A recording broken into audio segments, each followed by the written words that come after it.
The dawn of the 16th century witnessed the zenith of the Republic of Venice's power, a maritime empire that now stretched deep into the Italian mainland. This expansion, however, bred resentment and fear among the other major powers of Europe, who saw Venice's ambition as a threat to the continental balance. In the halls of power, from the papal court in Rome to the royal palace in France, whispers of an alliance against the proud republic grew into a concerted plan. Thus, on a cold day in December 1508, the League of Cambrai was secretly formed, a formidable coalition united by a common desire to dismantle Venice's territorial holdings. Pope, the warrior Pope, sought to reclaim papal cities in the Romagna that had fallen under Venetian control.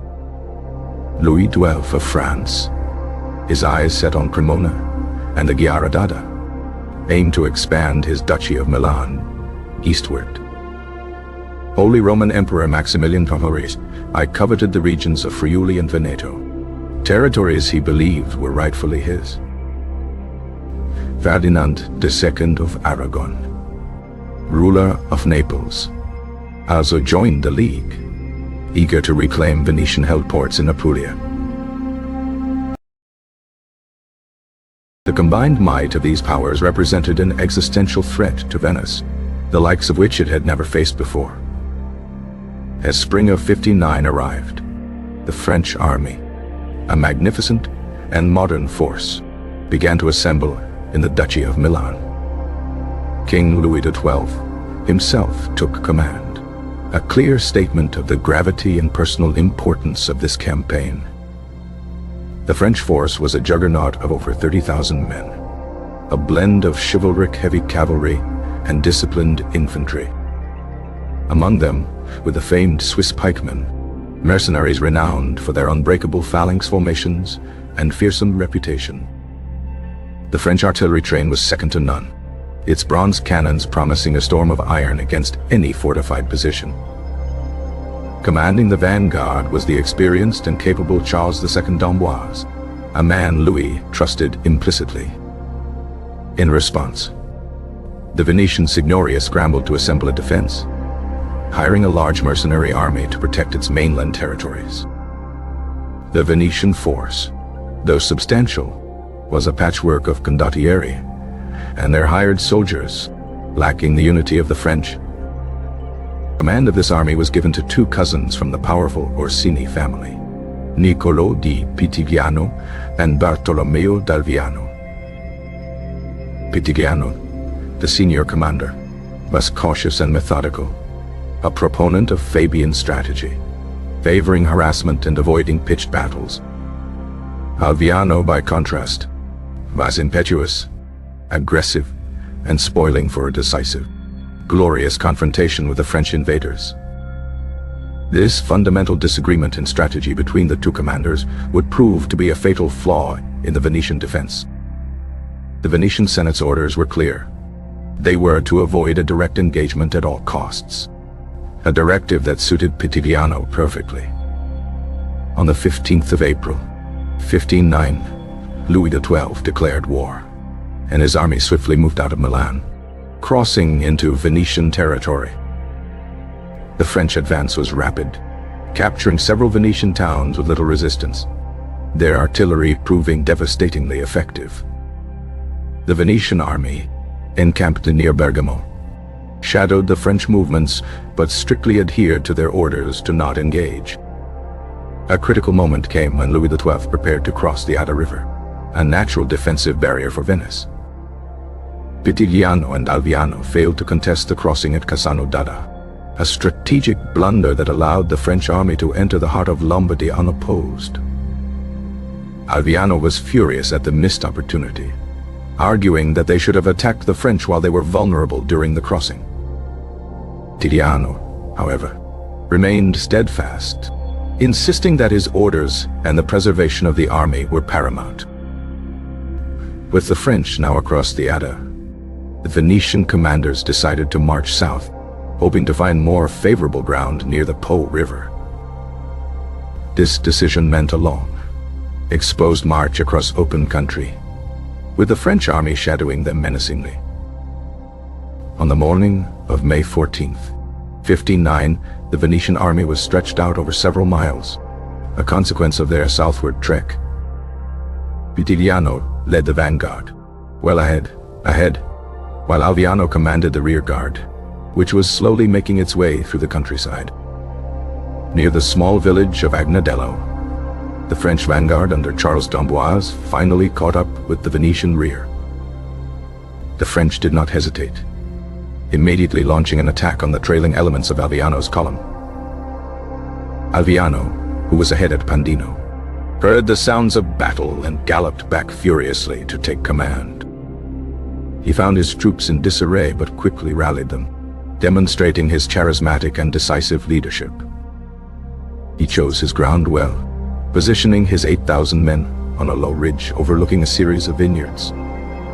The vineyards, crisscrossed with ditches and vines, would serve to break up and slow the French attack. Charles d'Amboise launched the first assault with his cavalry, but they struggled in the difficult terrain of the vineyards. Venetian pikemen and crossbowmen, positioned on the ridge, poured effective fire down upon the disorganized French knights. Seeing his cavalry falter, d'Amboise sent in his elite Swiss pikemen, hoping their discipline would prevail.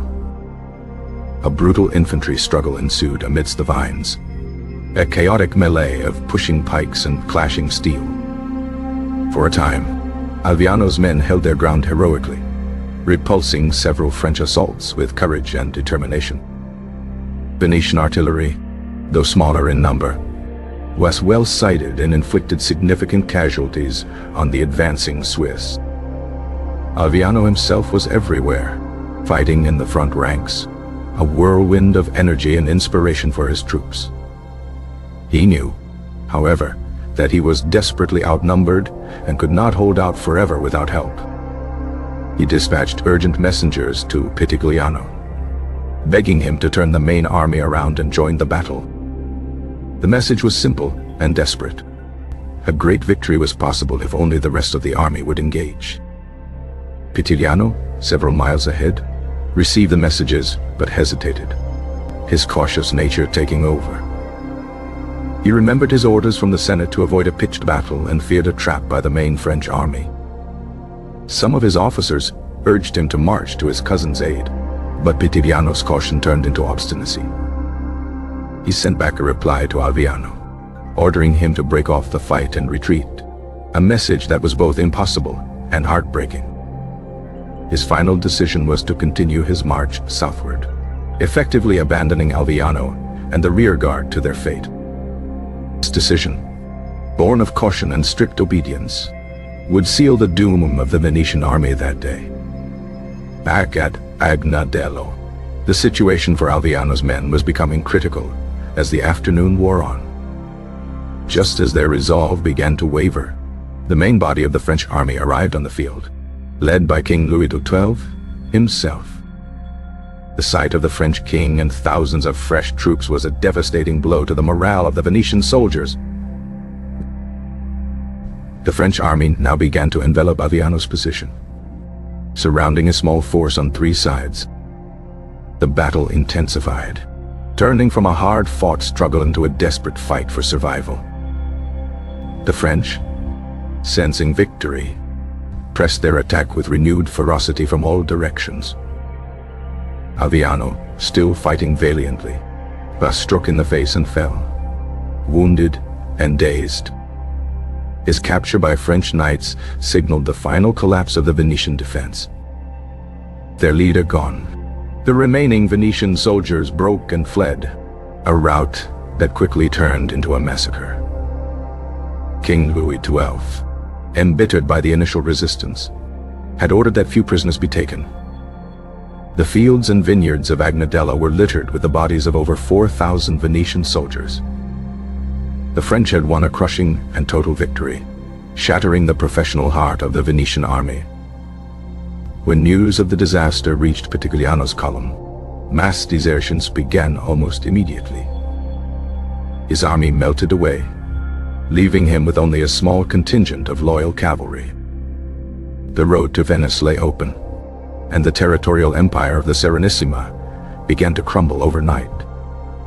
In the days that followed, Venetian cities that had been held for centuries surrendered to the French without a fight. Bergamo, Brescia, Cremona, and Crema all fell under French control, a rapid and shocking collapse. The other members of the League moved quickly to seize their prizes from the reeling Republic. Pope Julius II swiftly occupied the cities of Romagna, achieving his primary war aim. The defeat was so profound that it sent shockwaves through the Venetian government and populace. Niccolò Machiavelli, a keen observer of the events, famously wrote of the battle's impact. He remarked that in a single day, Venice had lost all that its ancestors had conquered over 800 years of struggle. The Battle of Agnadello marked the high-water mark of the League of Cambrai and a brutal nadir for the Republic of Venice. Though Venice would eventually recover some of its losses through diplomacy and the League's eventual collapse, its aura of invincibility was shattered forever. The day's events were a harsh lesson in the dangers of a divided command and the overwhelming power of modern artillery and infantry tactics. The political landscape of Italy was irrevocably altered by the French victory. French dominance in northern Italy was secured, posing a new challenge to the papacy and other regional powers. The Swiss mercenaries, having proven their worth once more, saw their value and reputation soar across Europe. Venetian chronicles from the period record the day with a sense of profound shock and humiliation. The name Agnadello would forever be synonymous with disaster in the annals of the Venetian Republic. Alviano's captured banner was sent back to France as a trophy of the decisive victory. The French cavalry, initially repulsed, had ultimately played a key role in pursuing and cutting down the fleeing Venetians. The battle demonstrated the declining effectiveness of the traditional Italian condottieri system against unified national armies. Pitigliano's retreat, while saving his men, brought him disgrace and condemnation from all sides. He would argue that he was following orders, but the stain of abandoning his cousin would never wash away.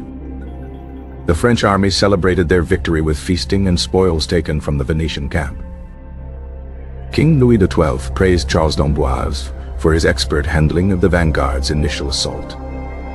The Venetian Senate, in a panic, desperately tried to negotiate with the Emperor and the Pope to break the League.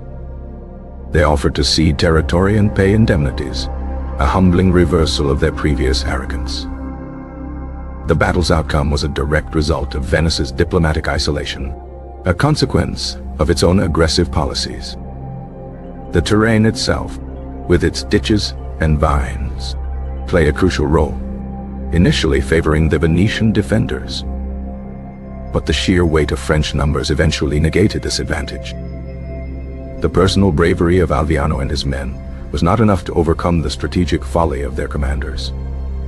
The French artillery's ability to keep up with the army was a key factor in their campaign's success.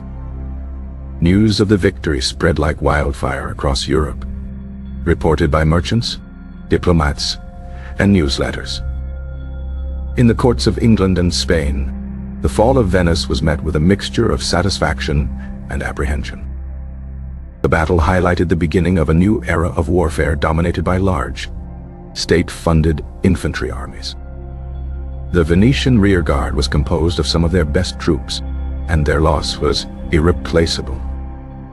The psychological impact on Venice was perhaps even greater than the material loss.